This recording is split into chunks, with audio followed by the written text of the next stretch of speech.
Hi, I'm Eleanor with a bunch of cracking pre-Christmas previews. The residents of Albert Square never fail to deliver at Christmas, and when Yusuf tells Zainab they're leaving for Pakistan today, it looks like a classic.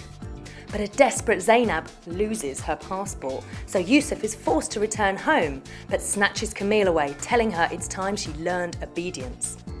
Masood calls the police when Zainab won't let him see his son, but they refuse to get involved in a domestic, and later Maz finds her note asking for help. When he sees a bruise on Zainab's shoulder, he realises she's telling the truth, but convinces her to stay quiet to protect Camille. Denise and Maz plot Zainab and Camille's rescue when she tips them off that he's coming home, but Yusuf smells a rat and returns without the baby. Instead, he tells her he'll take her to see Camille, but Afia manages to see the address he writes down and tips off Maz. Will he be able to rescue them? Meanwhile, Mandy stands up Ian at the register office, but he confesses it was more about winding up Jane, although he insists he does want to marry her.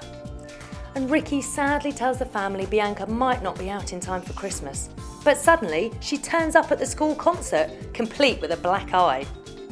Next, we're in Corrie. Steve's been working all night and knows nothing about Tracy's miscarriage hell, and so the demon woman confronts Becky over his whereabouts. Becky truthfully tells her that Steve is committed to her and the twins, but as an upset Tracy leaves, she falls and is taken unconscious to hospital.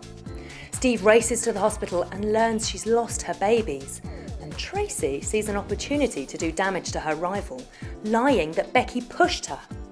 Deirdre's outraged by the lie, but feels compelled to back up the story, and Steve is soon accusing Becky of murdering their unborn children.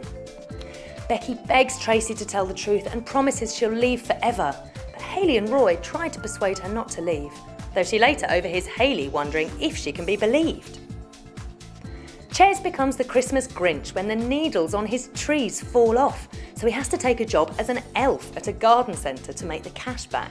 Meanwhile, Katie has to take Faye's place in the nativity play, but goes into labour for real while playing Mary. Where's the wise men when you need them?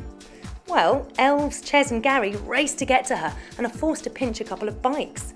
Will Ches make it in time for the birth? Finally, we're in Emmerdale. Sandy is not happy about Ashley and Laurel's vow renewal, but Ashley tells him to just accept it, and at the same time he gets railroaded into having a stag do. He's horrified to realise Jimmy knows about his wife's affair, then has to contend with Marlon telling him the ceremony is a sham. But on he ploughs and the day soon dawns. Laurel awaits Ashley in church, while he morosely sits by Daniel's grave, and Paddy and Rona try and stop Marlon from heading to the ceremony. Paddy grabs Marlon to stop him, but he punches his mate and dashes for it. Meanwhile, Laurel decides to send the congregation home, but Ashley finally turns up. Will they go through with it? And will Marlon stop it? Amy visits her baby and sneaks in to see Kane, maliciously telling the supposedly sleeping invalid she's going to keep the baby she's named Kyle. Amy agrees to take her baby home, but she clearly has mixed feelings about it, despite Val telling her they're there for her. An anxious Jay awaits his arrest, panicking when he learns Kane's car has been found in a scrapyard. And it gets worse when Pearl reveals she saw him hanging around the garage.